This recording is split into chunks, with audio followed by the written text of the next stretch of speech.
Morning, everybody. I just woke up about a half hour ago. Um, I was tired, man. I was resting pretty good. Had a good little rest.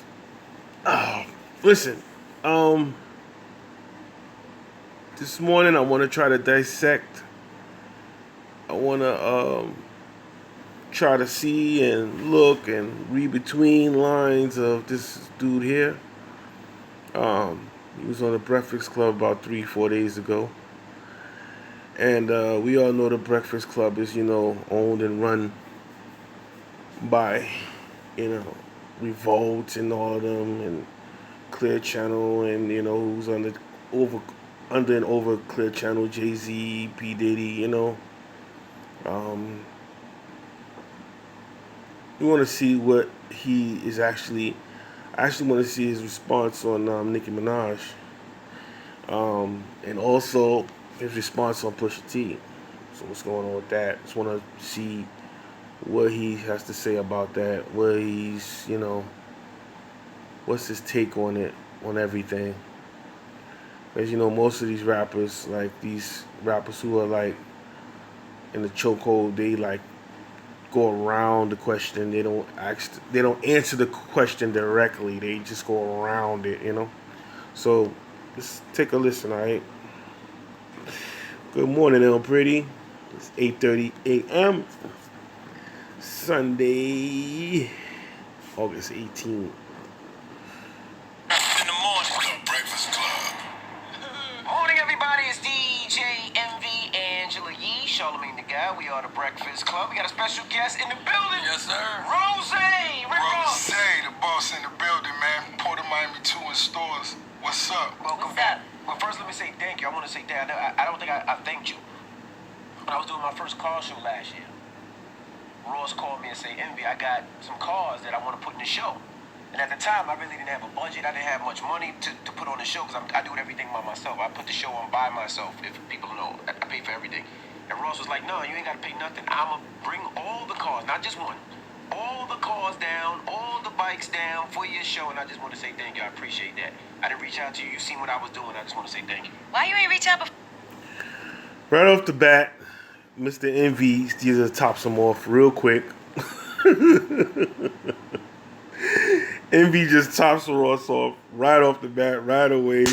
You can just tell when you're looking at these DJs, they're already bought and sold. I don't care what nobody said. But this has been going on for years, ever since the Hot 97 days with Funkmaster Flex allegedly taking money under the table with rappers and all that. I believe he's done that. He's done that a few times, but he will lie and say he hasn't done it. Right off the bat, you already know Envy and Ross have a relationship. You know what I'm saying? After and before, it's deeper than just this interview. He's more than just a fan. He probably does side businesses with Rick Ross, and so he's very political when he's talking about Rick Ross badly. He's not going to talk about Rick Ross badly. He's not going to be impartial. He's not going to be neutral. He's not going to do what a DJ does. He's bought and sold. So, oh yeah, definitely the best beer in the world. What else, Silent J? Let's go on. Let's continue. Portis. I might have said thank you, but I wanted to do it. Publicly because that was a lie, and I wanted to say thank you. That's amazing. But when I think back to it, I really don't recall it. So now I'm disappointed because was I underwhelming? Which whips did I send? Did I send enough whips? Well, the whips never got there. Oh, the whips never. The truck broke down right on the highway, so we never got them there. Okay. Oh, so the cars were. So why are you thanking him? Just for the thought? He tried. He sent the cars from Atlanta. Maybe Got it's in you. Jersey. We couldn't get it there in time. We got it there, but it was after. But That's right. Elm City, Elm Pretty is thick. Yes, Silent J, she is thick. just the fact that he said, "Yo, Envy, I got you," and sent it without me asking.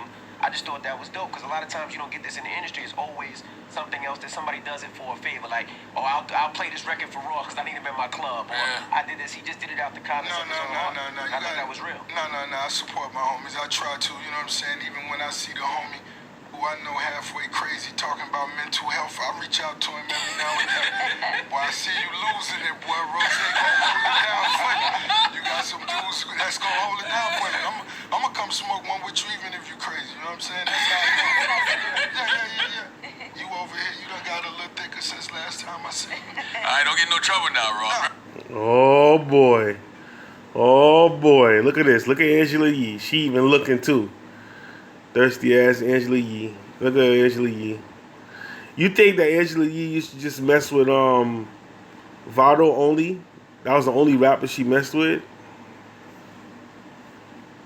What happened last time? Yeah, you did up here. You even wrote about it in the book, Hurricanes. Nah. See? Nah, you getting that money, I can see it in your smile. Congratulations. Thank you. I read Hurricanes, man. You wasn't scared to tell that much truth? Man, you know what? I haven't read the book, and to me, shout out to my homie Neil who wrote it with me. He sat side by side with me for, man, felt like over a year, and he talked to 65, 70 of my closest homies. So I never read the book, but I felt like if it made it to the, Just you want to make sure it's all correct? I have it right here if you want to. Nah, cause Bro, you might want to read it. He There's a lot in there, Rose. I'm gonna be honest, and that's what A lot of names.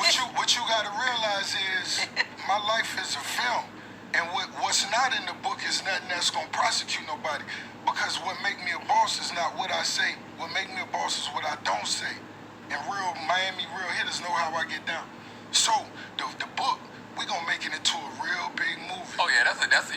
When you're reading it, you can see that. Yeah. So when we get ready to make the movie and the movie gross 150 million the first weekend, and I go get all my homies out the chain gang, they gonna say, Rose, round of applause.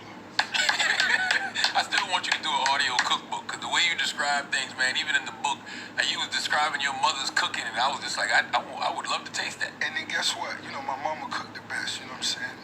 I was raised on that. I love her. Ella, I love you. But look, give me one of the pointers that was in the book that was kind of, what was mind blowing? Just the fact of all the people you named from Miami that either you used to see hustle or that you used to hustle with. And when I was reading it, I said, maybe he feel comfortable talking about it because a lot of them already went and did their time. Yeah, you got to realize, anybody that I spoke of that was legends in the streets of Miami that done came back home. Like what, Kenneth Williams? I think. Kenneth. Now this is coming from a correction officer. This is a correction officer right here. Like, I mean, he lied about being a correction officer, and this dude. A lot of people forget about that. Let's not forget about what he lied about back in 2007 about being a correction officer. Graduated with a smile. Mr. Williams shook a woman's hand, all right, because he graduated from being a correction officer, or he got some type of excellence, but he was a correction officer nevertheless. So he knows about all these people in the streets, and this person in the street, that person in the street. Come on, bro. I don't even think you grew up with these guys. You just knew of them. Let's continue, man. He got life. I'm going to bring him home. That's on my back. That's my dog, Booby. You know what I'm saying? He was accused. He was featured on America's Most Wanted, but there was never any witnesses that witnessed him to all these homicides. And those are the points that I made sure I highlighted. He was accused of X amount of homicides and all of this, but he was actually prosecuted for firearms indictment, you understand? So it was only what they felt they could prosecute on. And so they created a whole nother legend around it, and I made sure I highlighted that because we got to bring Kenneth Williams home. You know what I mean? Because a lot of people in life sentences who told and testified on him who came home. You know what I mean? And he still haven't done an interview yet. So we move different from Carol City. So this book that I'm doing, that's what I'm most definitely highlighting. Michael Delancey gotta come home. Because once again, he's prosecuted, serving 40 years for something that they never had. You gotta understand, the guy was a correction officer. So he has a lot of history. He knows a little bit about the law, so he knows histories about these guys. You understand what I'm saying? And what he did when he came to the rap game, he basically just sensationalized what he thought, what he basically was doing in the street, faking what he was doing in the street, moving keys and knowing this person and that person. But the real Rick Ross You know, he don't fuck with this guy Williams right here. I forgot his full name, but he don't fuck with Williams, Mr. William. He don't fuck with him. You know, and I don't even think this Rick Ross here even said, "Pardon me, can I borrow that name?" You know, at first I don't think he did it. Freeway, Ricky Ross, and no Freeway. Freeway, the rapper, actually took that name Freeway from Rick Ross too. Freeway, Rick Ross, Freeway. So, oh yeah, much respect and hope what's the name come Freeway recover as well from that kidney or that liver operation he had. Some kind of operation he had, but I hope he recovers. You know what I'm saying? It's sad. All right. Eyewitnesses, they prosecuting dudes based on their street legend, which ain't right. And you almost ended up getting caught up in all of that too, because your name was listed, but they didn't identify you Right. by your real name. They just used to call you a fat boy in the truck or something. They used to call me different things, and I was actually in Jacksonville and was pulled over, and I got caught up in some different things, but I was number 3 on the unindicted co-conspirator list of 40 people. You understand? But the reason I wasn't from that city, and the main 2 people that was telling only knew me as Fat Boy. And so, like I said, man, it's a lot of different things that, we discussing. Shout out to the ladies, you know what I mean? Shout out to my big homies that we bringing home.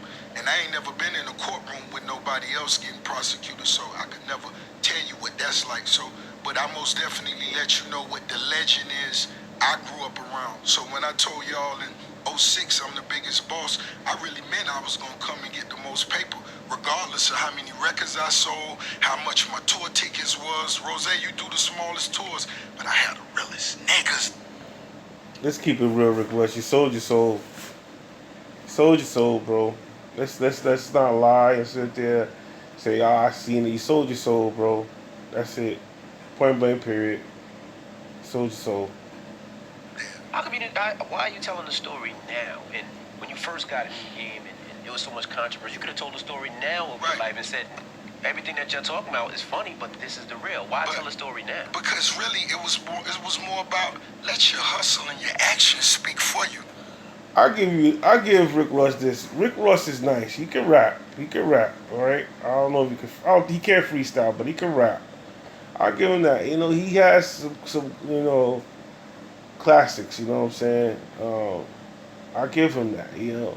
But come on, let's keep it 100. You sold your soul, bro. You wouldn't be where you're at if you didn't sell your soul. In mainstream. You sold out a long time ago. A lot of these upcoming rappers. Look at King Just. That's what another thing I'm gonna do.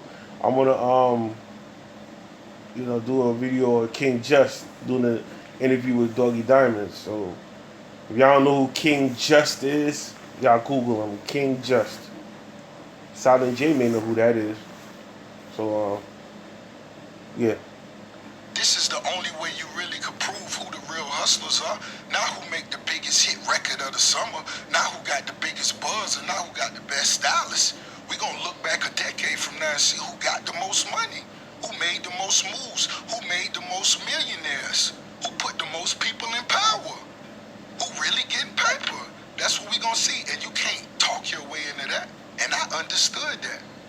But I feel... Hey, you hear what he's saying, right? You hear what he say? You can't talk your way into that. Look, 10 albums later, there was a lot of people, like I said, selling a lot more records. But over that time span, they ain't nowhere close to getting the paper I'm getting. You pointed at the homie Sam Sneak. You met him in he was just playing your record. You didn't even know him. Nah, actually, he snuck in the club. He was 14, walked up to me, pulled my shirt. I looked down, boy, you 90 pounds. Man, I love you, man. Man, I heard your first mixtape. Damn, boy, you heard me? I'm gonna be a DJ. Well, you my DJ. Because I just put out some records. I don't got a DJ. I never talked to nobody about a DJ. I never knew I needed a DJ. Now you my DJ. And guess what? Maybe 2 years later, he had started working in the strip club. And my homies that was getting money, who sat in the club every day, hey, boy, somebody who play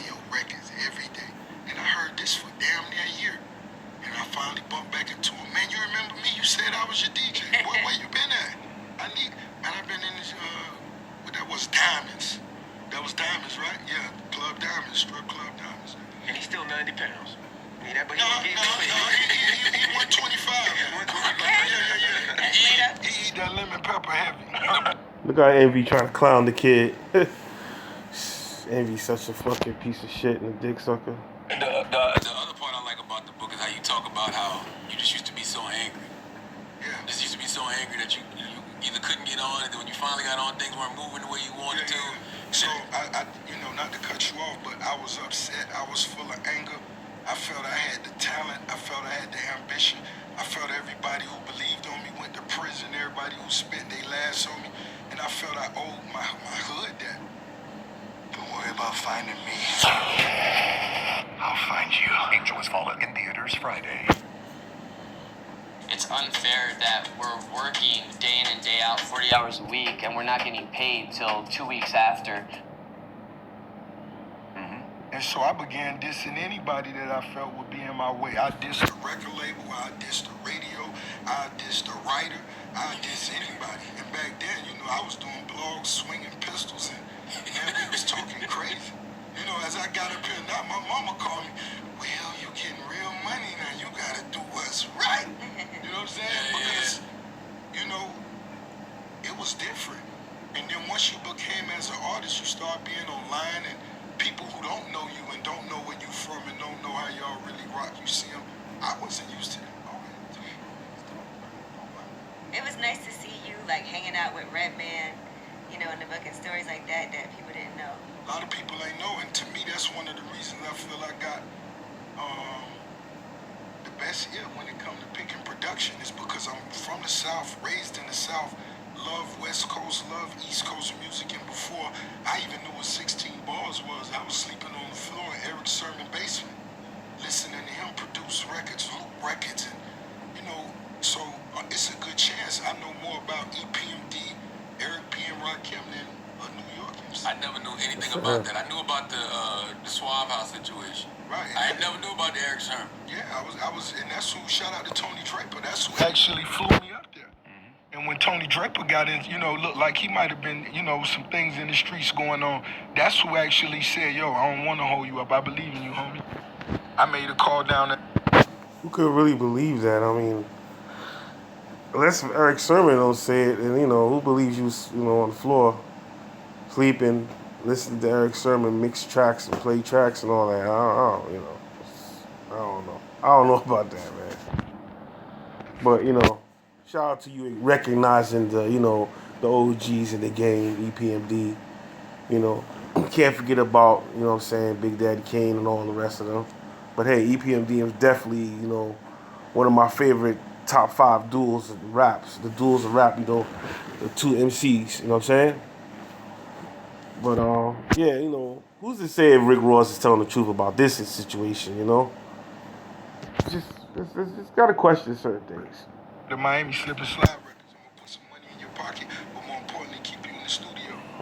And I was like, "Yo, you're a big homie." And then there was a lot of urban legends that got cleared up because everybody back in the day used to be like, "Yo, when T.I. did I'm Talking to You," it was probably about Ross and Wayne, but then you did have a little issue with T.I. Yeah, and to me, that was just the way I supposed to came in the game. I was raised by real go-getters, real hustlers. Nobody bowed down to nobody. Me coming in the game, and T.I. was really at the forefront of the Southern movement for my generation. Called, you the king, you the this and the that. And if you gon' You sure you ain't bow down to nobody, bro? You sold your soul, bro. Cut it out. come in the game, that's how you gotta come. You gotta come shooting at whoever at the top. So that's how I came. But the beef was over something so petty. Of course, all the beefs are over some petty. It's because you don't know nobody. It can't be real if you're really from the streets. And if you if you don't know nobody, if you killed one of my homies at the car wash 2 years ago, you got a real problem with me. And it's different from rap. You dig? And so I had never really met Tim. But I just knew that was the position I wanted. That's why if anybody want to come in the game and if they want to step on Rose toe, I most definitely understand your point of view, but you better be prepared, boy. You said it.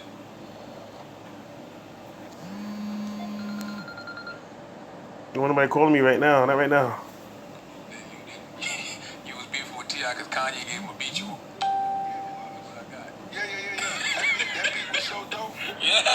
On his birthday today. I heard that beat so long before Tip got it, and I just knew T.I. the man. And on some G talk, I'm big enough to say that now. It wasn't nothing really personal. It was the position he was in. When you said you the king of the South, nah, man, I'm the biggest boss in the game. I'm bigger than all these dudes. And it ain't matter who it was. You know, at one point, I don't care who it is. And, you know, that's just what my mindset was, because I knew the real I am and where I'm from is way deeper than rap music.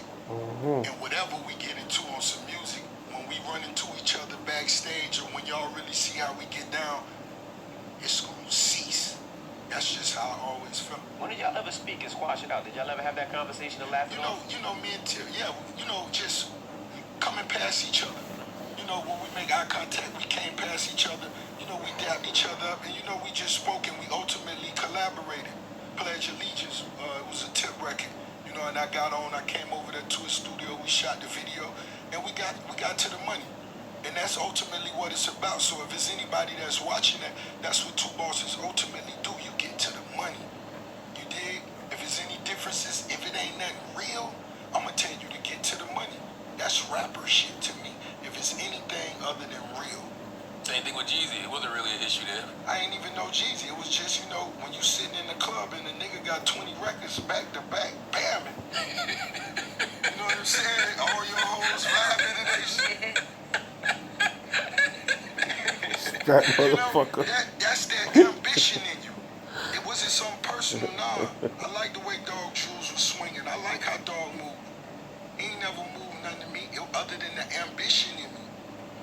And if it was somebody I felt that maybe me coming up, that I looked at and felt had more money than me, had more paper than me, had more bigger records than me, it ain't a lot of people like that. That's hating though, Ross. You would call that a hater now. No, I ain't gonna call that a hater, because I know the difference between a hater. A hater is with somebody that ain't even in the game. Got something to say. I got you. A hater is somebody that don't do what you do every day, but wake up every day and speak about how you do what you do. I get it. Nah, that's a hater. If somebody at another radio station get up and watch your show every morning, that's study. Yeah, but Ross, you gotta understand, a hater is a person. You could be a hater too towards a fellow artist. You understand what I'm saying? Just so you can get over. So, you know, it's not necessarily what you just defined it. A hater comes in different forms and every kind of shapes and forms. You consider that hating? Like you know what I'm saying? Nah, that's just like Jay-Z. That's just like Big. That's just like Ice Cube. That's just like Jay Prince and Rap A Lot Records. I had to study them. I had to study Puff. I never hated on Puff. Those were some of the dudes, the first dudes to give me 7-figure checks here, boy. Much love, big homie. It's a rock boy. What did you have to do to get those 7-figure checks, bro? Huh? What did you have to do to get those 7-figure checks? Jay-Z, I studied them for years. It's never hating. Hating is when you're not even in the game. That's when you hating. Not all the time, bro. If somebody that's a young lady that aspire to be who you are, if she watch you every day, and if one Like, side she whack, I can't stand her, she's so corny. one day out of the week, she say, I don't like your hairdo that day. Is that hating? I don't know. It depends on what the passion like. Me, it wasn't hating, because I knew if I was ever in position, I would open the door for the same youngsters that's in that position. It could be I ain't have no. That's a lot of things I could come up with, but it's a difference between hating. Hating is when right now, when I'm on top of the game and got the most paper, I could still be stepping on toes. I don't do that. If you do, you done crossed the boundary. Other than that, every time I cross somebody, it don't matter what it is, as long as you hustling and you got a smile and that energy good, I'm gonna tell you how to get to it. I'm gonna point you to Yvette over there. I wanna do this, I'm gonna point you to Sam Sneak over there. And if somebody tell you I move anyway other than that, I need to crush them for no reason. And you also say in the book Hurricanes, you and Jay-Z had a street connect. Like y'all was tied, y'all had street ties. No, I said most definitely that some of my big homies had. Okay, let me ask you a question, Charlamagne. Why do you have to pinpoint in the book about some other celebrity? Why can't you pinpoint something else other than freaking a Jay-Z or anybody, you know what I'm saying, a celebrity from the book? Like, so what? You know, you have the biggest platform damn near in the world all over the United States. Why can't you put out something else in the book? Something else besides the obvious. You know, Damn. that just came home. New Hove. Shit. You know, so a lot of people used to always come to me and say, Rose, Fuck Jay-Z. how you and Jay-Z got so many records together? And like I said in the book, what I tell you is not what make me a boss, it's what I can't tell you is what make me a boss. And if you can't read between them lines, this book may not be for you. And I understand if you stay on. This is what I'm saying. He's the type of person where you gotta read between the line with him. In codes, he's not gonna answer the question directly. You know what I'm saying? Because he's a part of that. You know what I'm saying? Illuminati. You know, so he's Illuminati, bro. That's straight up and down. You know. Blogs all day looking at what shirt and chain Envy gonna wear. That's cool. And ladies, if you want to know how her hairstyle gonna be and what color her lips gonna be when Rose come, I understand. But if you want to go deeper than rap, that's what it is. Where did you get the mentality? What up, Darren? There's so many different. Darren, man, what up, bro? Their career has been short and don't do any. But from the gate, you were buying checkers, buying Wingstops, buying real estate, buying property. Like you had a game plan from the beginning. Where did that come from? That came from Carol City. That came from MIA. That came from me really growing up around real hustlers. I really come from where you could have money. You could have a hit record. Your first album out, you could be double platinum. And one of your dudes from come here, boy, you ain't got no money. You ain't did nothing yet, boy. And really mean it. I was 3-4 albums out. I had homies still telling me that. Wait, you got a little paper now? That little 10 feel good, huh? That little 10 feel good. That 10, boy, I fucked that up in 2 weeks. Yeah. So when you really think like that, you gotta multiply. And maybe other places, other artists wasn't thinking of investing $25 million in the franchises or nothing. Let me stop you right there. Basically, you was doing what all the other rappers did back in the 90s. What they did, they made an album and they started getting smart wise and they did movies. You understand what I'm saying? They had a second or third hustle. So they needed something else because, you know, the albums and all that, you ain't going to get that much on selling albums. You can be triple platinum. You know what I'm saying? You ain't going to get that much money. You know what I'm saying? Because of the record label and all the, you know, all of the taxes and shit. So when you do movies, you basically, you know, you get just about all your money in the residuals. You know what I'm saying? And you got other rappers like Cameron. You know, you follow the blueprint of Cameron. Cameron, he did this. Did the same thing. He opened up restaurants and stuff like that. You know what I'm saying? So, you know, he ain't gonna say he got a blueprint from, you know, other rappers that did it too. You know, you got Jay, who's, you know, sorry to mention his name, the damn sellout that he's been. So, you know, he done other things besides movies, you know, because he's marketable. I gotta give him that. He's marketable. You know, but yeah, so I mean, you ain't really do nothing really new. To just be honest with you, like you could at least say, yeah, well, I got that little, you know, that idea from Cameron, because Cameron, like I said, he owns restaurants and stuff like that. You know, all other businesses. So besides rap, because rap ain't one album, ain't 2 albums, 3 albums ain't gonna do it. 4 albums ain't gonna do it. You know, unless you went multi-diamond. But most of you rappers, you know, they go like platinum, triple platinum, 4 or 5 million records. The 20 over here, but I was, because, well, you ain't did nothing. Like I said, my homie was 26 when his estimated net worth was $80 million. So when I talked about getting real money, I was talking about getting real money. And now I'm trying to see what it feels like when you put your name on certain things and when you don't attach to certain things. Because there's a lot of people eating some of Rose and don't even know it. Yeah, my daddy used to.